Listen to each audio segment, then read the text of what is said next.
Bueno, estoy en un grado medio y estoy estudiando video DJ, sonido e imagen. Este corto hizo de que me gustara mucho más el mundo visual, ya sea en cámaras, videoclips, spots publicitarios cortos, películas, y me centré en esto.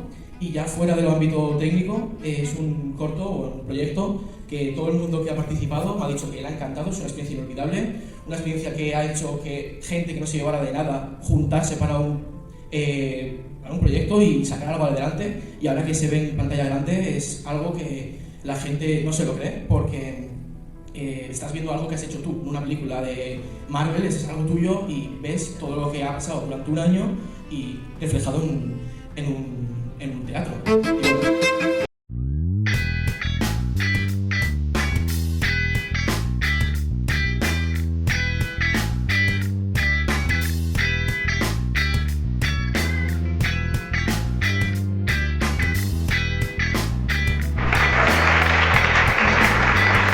Y daros las gracias a todos los que estáis aquí presentes apoyando nuestro proyecto y nuestro cortometraje. También quería dar las gracias a María Pareja y a Sonia Alonso por hacerlo posible, y también a los colaboradores que nos han hecho acabar este cortometraje, y nos ha encantado todo vivirlo y verlo. Muchísimas gracias a todos.